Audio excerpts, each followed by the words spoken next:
Muy buenas noches, es un gusto como siempre acompañarlos aquí en Sala de Prensa de Noticias Caracol, ahora inmediatamente después de la edición central de Noticias Caracol.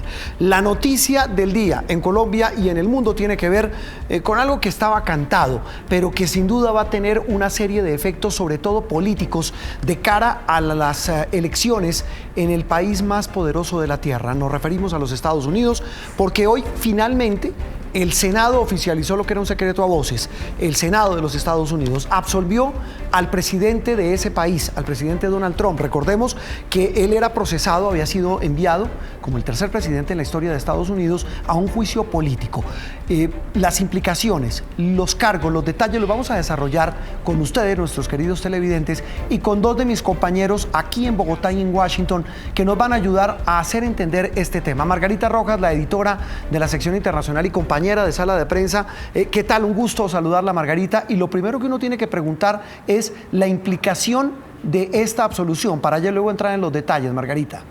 Pues Juan Roberto, es un cierre magistral de una jornada muy buena para el presidente Donald Trump, que empezó con su discurso sobre el Estado de la Nación, que ya sabemos cuánto se ufanó de los logros económicos de su gobierno, y ahora esta absolución pues ya le da la luz verde para que emprenda con todo tras la reelección, tras la silla de la Casa Blanca por otros 4 años. Ya no tiene ningún obstáculo, por lo pronto está fortalecido con esta absolución, ha mostrado que tiene el respaldo del Partido Republicano, que ha cerrado filas en torno a él, y todo indica que no tendrá por lo pronto ni un rival cercano al interior de su partido, ni un rival fuerte en el Partido Demócrata para aspirar a la Casa Blanca. Ya vamos a desgranar esos efectos políticos, Margarita, porque usted los ve, digamos, usted ve el bosque desde arriba y nos va a ayudar a nosotros y a los televidentes, por supuesto, lo más importante, a entender esos efectos políticos. Vamos a ir a Washington, a las calles de la capital de los Estados Unidos.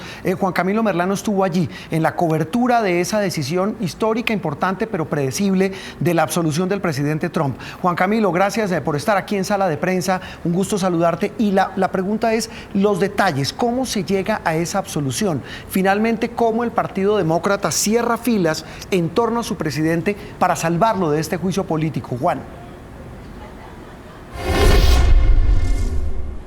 Roberto, en efecto, como ustedes indicaban anteriormente, era un resultado cantado, prácticamente un hecho, dado que para destituir al presidente de los Estados Unidos se requerían 67 votos. Recordemos que hay una mayoría republicana en el Senado de los Estados Unidos, por tanto, se requería que 20 senadores republicanos votaran junto a los demócratas los 2 cargos de abuso de poder y obstrucción al Congreso para poder, digamos, dar vía libre a la destitución en contra del presidente Donald Trump. No hubo tal, e incluso hubo amplias mayorías que ratificaron por parte del Partido Republicano, como ustedes indicaban, que cerraron filas en favor del presidente Donald Trump. Quizás un detalle para destacar, y es que en la votación del primer artículo, Mitt Romney, el ex candidato presidencial republicano, quien se disputó la presidencia con Barack Obama, se separó de la bancada republicana y votó junto a los demócratas. Hizo una manifestación pública diciendo que a él sí le parecía que el presidente Donald Trump había abusado de su poder, y entonces Mitt Romney se convierte en el primer senador en la historia de los Estados Unidos en votar para destituir un presidente de su partido.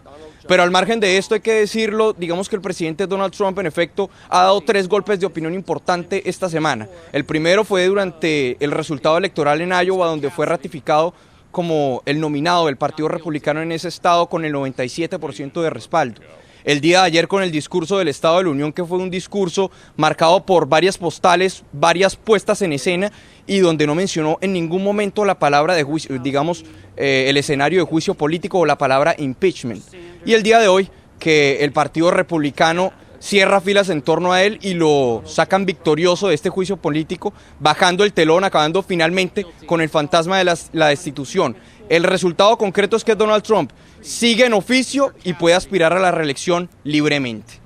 Eso tal vez es lo más importante, Juan Camilo, y la pregunta por eso, Margarita, para que redondeemos eso que usted mencionaba, es que le queda el camino absolutamente expedito a Trump para no solamente ir tranquilo a las elecciones, sino prácticamente ganar sin ningún contratiempo la reelección.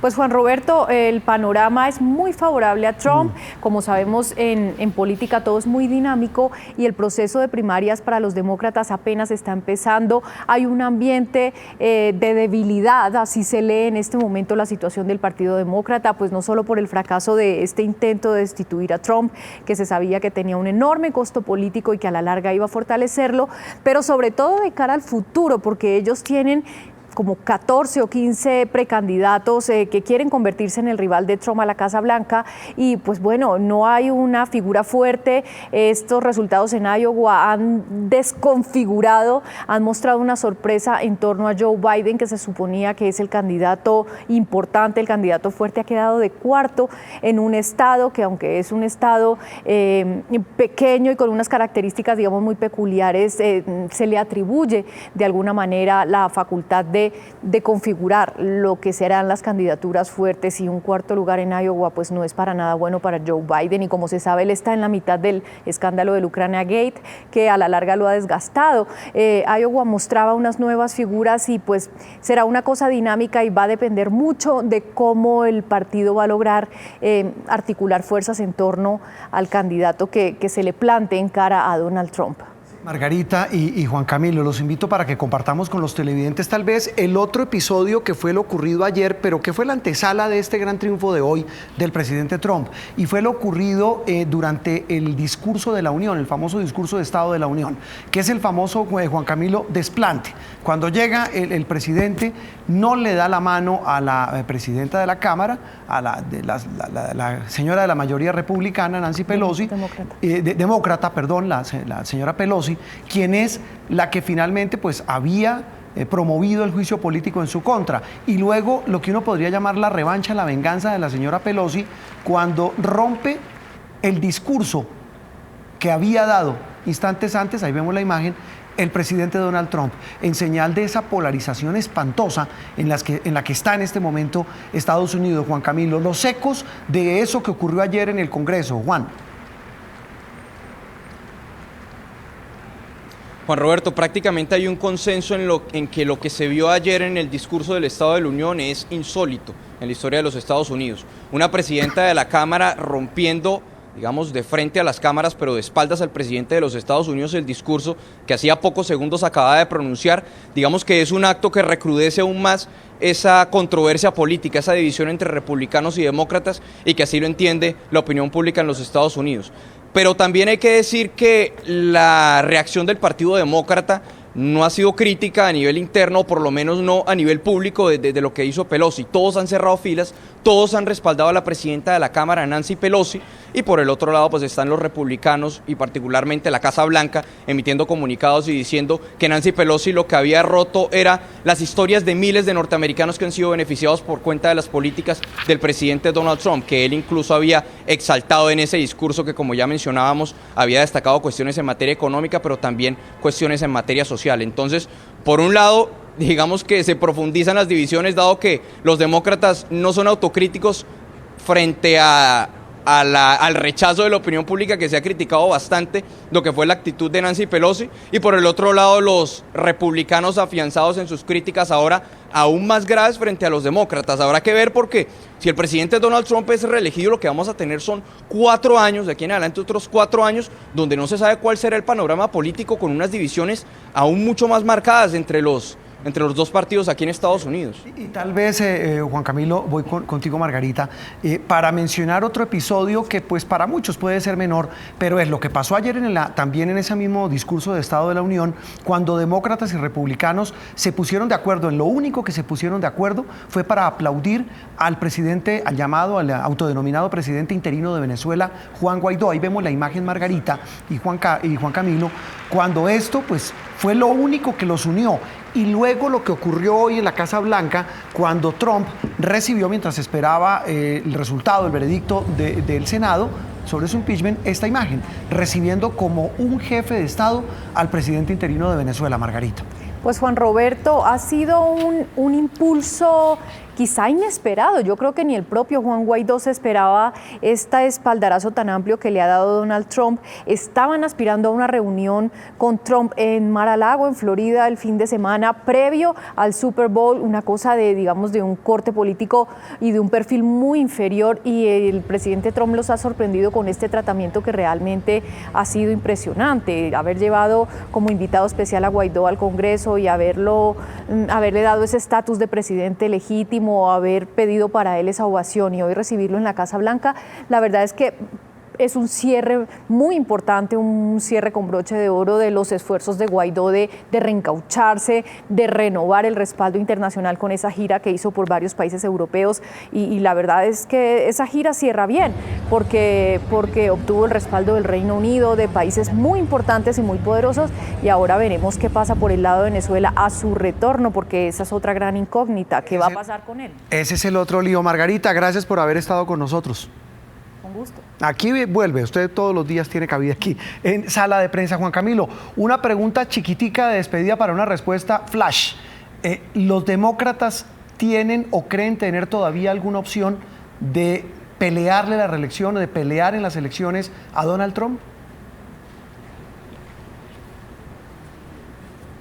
Sí, en efecto sí creen, Juan Roberto, porque los demócratas, si algo están de acuerdo, es que el candidato que resulte nominado de toda esa baraja amplia de precandidatos que hay hoy en día tendrá el respaldo, digamos, de todo el Partido Demócrata. Han dicho que cerrarían filas en torno a ese candidato. El problema es que a algunos sectores no les gusta, por ejemplo, una candidatura de Bernie Sanders, quien es un candidato más progresista que, digamos, no despierta, o más bien despierta ciertas inquietudes en aquellos estados que son conocidos como los swing states, que no son estados que tienen votos definidos.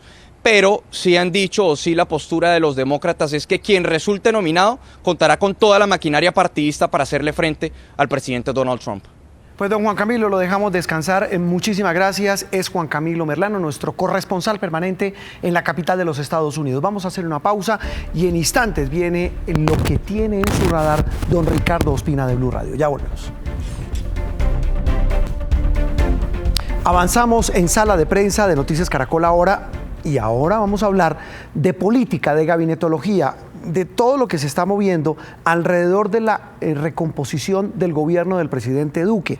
Recordemos que hay en juego varios ministerios que lo que se ha sabido, lo que se ha conocido es que muchos de esas carteras el gobierno tiene la idea, el presidente tiene la idea de ahora sí, en lo que le queda de administración, dar lo que llaman representación política. Por eso hemos invitado a José Miguel Polanco, que es nuestro compañero de la redacción política. José, gracias por estar con nosotros en Sala de Prensa aquí en Noticias Caracol ahora, y arranquemos por los ministerios que están en juego. Hagamos cuentas con los televidentes. Están en juego los ministerios de Trabajo.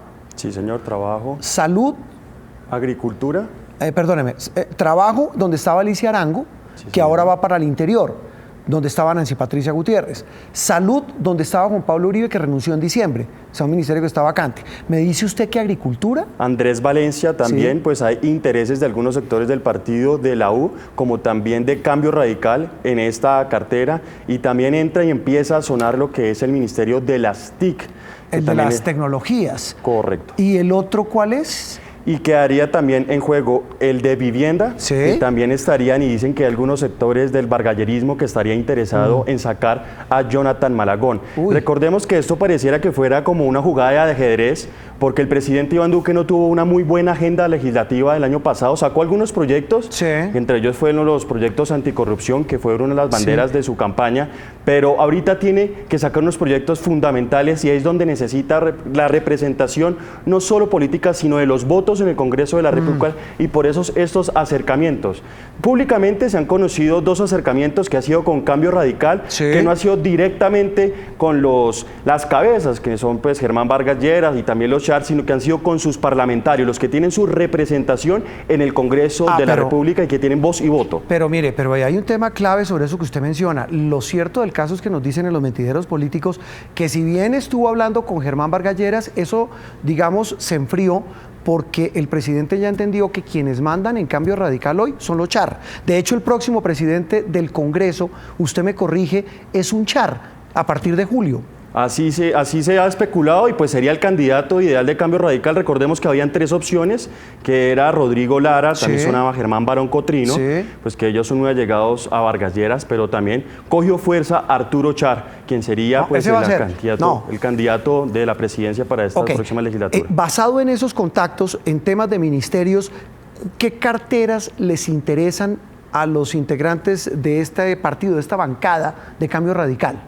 Cambio Radical, pues le llama mucho la atención lo que es vivienda. Recordemos pues el pasado de Germán Vargas Lleras, que su bandera fue la infraestructura, la creación, la vivienda, vías. Tiene mucho interés en esta, pero también hay interés en la de salud. Pero la salud, ¿quién se la está peleando también? Es el partido de la U. Dilian Francisca Toro, gran poder político en el Valle del Cauca, co-gobernadora. La daban como fija hasta hace unos días en la cartera de salud. Y pues hemos tenido información que se ha empezado a mover, que se han pedido pues su hoja de vida, y a partir de la próxima semana, Juan Roberto, se espera que se complete y que se hagan y que se logre configurar estos cambios, porque recordemos que a partir del 15 de febrero el presidente Iván Duque pues busca reunirse ya con su nuevo gabinete, con estos cambios, para empezar a establecer cuáles serán esas líneas de los años, de los meses que le quedan en su gobierno. Mire, ya para terminar, José, ¿qué pasa? Por ejemplo, tenemos también entendido, hemos recibido algunos datos según los cuales los hermanos Godos, como les dicen, el Partido Conservador, también estaba pidiendo pista. Pidió pista y envió específicamente a la Casa de Nariño más de 30 hojas de vida. ¿Ah, sí? Que ya fueron entregadas, ya se encuentran en la presidencia, que estarían también siendo analizadas. Y el presidente de esta colectividad, Omar Yepes, ha sido enfático en que ellos también necesitan representación de gobierno, porque un partido de gobierno no sería de gobierno si no tienen de dónde gobernar. Los liberales y Pocón, ¿no? Esos sí no están como, aunque alguna vez se rumoró la llegada de Simón Gaviria, el hijo del expresidente César Gaviria, al gabinete, pero eso como que no cuajó. No, pues se han tenido algunas reuniones con el expresidente César Gaviria, pero lo que se tiene entendido es que el liberalismo está totalmente dividido. Recordemos que ellos eran el partido de gobierno de la administración de Juan Manuel Santos, y pues son muchos que van a favor de los acuerdos de paz y no están de acuerdo con las políticas de Duque, pero hay otros que sí estarían interesados en tener algún tipo de acercamientos, pero no sería ya en esta gabinetología, sino sería ya de pronto en apoyar algunos proyectos de acto legislativo, proyectos de ley en el Congreso. Sí, tal vez una pregunta final, José, que nos hacen muchos televidentes y pues tienen toda la lógica. El presidente no había pregonado desde el comienzo, desde campaña y desde cuando arrancó su gobierno, que no iba a dar lo que llamamos mermelada a los otros partidos, que iba a gobernar sin ese tema de cuotas o representación política. Esa fue una de sus propuestas de campaña. Hay división ahorita en el Centro Democrático. No sé si usted recuerda que ahorita ha salido Gabriel Santos a decir que él apoyó al presidente Iván Duque, pero precisamente por eso, sin mermelada, porque quería representar todo lo alternativo, quería cambiar con la burocracia del país, pero pareciera que el presidente Iván Duque, pues con estos resultados que dejó pues la ministra del Interior, Nancy Patricia Gutiérrez, ya de salida, ahorita alta consejera para los derechos humanos a partir del 15 de febrero, pues yo creo que él se dio cuenta que realmente necesita mover sus fichas en el Congreso de la República, como lo dijimos anteriormente, porque tiene una reforma pensional y laboral para sacar adelante, y ya tenemos información que también entre Cambio Radical y el Ministerio de Justicia ya se está estableciendo y se está trabajando en los últimos detalles de lo que será la reforma a la justicia. Esa es otra noticia. José, y ni qué esperar, ni le voy a preguntar qué va a pasar o qué reacción habrá en la entraña del uribismo, en la entraña del Centro Democrático, si cuajan estos acuerdos y si Cambio Radical y el partido de la U, otrora partidos que apoyaban a Santos, entran ahora al gobierno de Duque. José, gracias por estar en Sala de Prensa. No, muchas gracias a ustedes por la invitación. Muy bien, vamos a hacer una nueva pausa y en instantes, como les habíamos dicho, el radar, lo que tiene en su radar hoy Ricardo Ospina.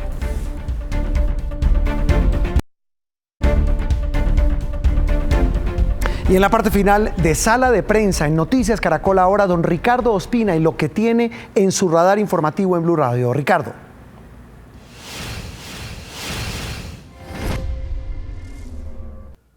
Muy buenas noches. Hoy está en el radar el plan de las disidencias de las FARC para infiltrar la protesta social, luego de que la alcaldesa de Bogotá, Claudia López, hubiera confirmado que sí, que efectivamente el pasado 21 de enero algunos de los vándalos encapuchados que destruyeron bancos y otros establecimientos y que atacaron a un grupo de policías en el norte de Bogotá, Blue Radio tuvo acceso a una serie de documentos que están en poder de las autoridades, que demuestran que no solamente Gentil Duarte, que es un hombre que estuvo en Cuba en los diálogos de paz y que ahora es el máximo jefe de las disidencias, sino que también Iván Mordisco, que es otro de sus lugartenientes, están desde hace varios meses con un plan que incluso llegó a tener éxito de infiltración en varios espacios en Bogotá, fundamentalmente intentando ingresar a universidades públicas.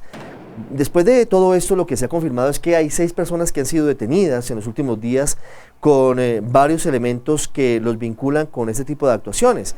Lo más llamativo de todo esto, sin duda, es que el dinero con el que pagan en efectivo a estas personas para crear esas redes, fundamentalmente en zonas muy deprimidas de Bogotá y también en universidades, proviene de Venezuela, alias la abuela, que es uno de estos hombres, que es una persona de confianza de Gentil Duarte, ha cruzado en varias oportunidades el río Arauca, ha ido a Venezuela y le han entregado el dinero que luego es utilizado para todo este tipo de actuaciones. Llama la atención varias cosas, además de todo esto, que se intenta el reclutamiento de grupos ambientalistas y de tribus humanas como los skinheads para cometer actos vandálicos. Y el objetivo de esos grupos, de alguna manera, sería hacer quedar mal la estrategia de no agresión y el nuevo protocolo que ha iniciado la alcaldesa Claudia López en Bogotá para evitar confrontación entre los manifestantes y el ESMAD. Hay que decir, por supuesto, que una cosa es la protesta social legítima, las movilizaciones pacíficas de estudiantes, de sindicatos que están amparadas por la ley, y otra cosa estos grupos de vándalos que, como se ha podido encontrar, tienen un móvil y tienen una cabeza visible que lo que pretenden es generar caos y de alguna forma generar disturbios y desórdenes en la ciudad de Bogotá. Lo que viene ahora para las autoridades es intentar confirmar si hay otros tentáculos de estas redes, no solamente en Bogotá, sino en otras zonas del país, en donde lamentablemente esos grupos delincuenciales han terminado algunas veces opacando el objetivo fundamental y lo que pretende esa protesta social que comenzó el pasado 21 de noviembre con un paro nacional durante el gobierno del presidente Iván Duque. Don Ricardo Izurradar, una cosa es la protesta legítima, como usted lo dice, y otra muy distinto, ese vandalismo y sobre todo el premeditado. Llegamos al final de Sala de Prensa en Noticias Caracol Ahora. Dios mediante, nos vemos mañana con un nuevo programa para entender lo que ha pasado y entender lo que viene. Feliz noche para todos.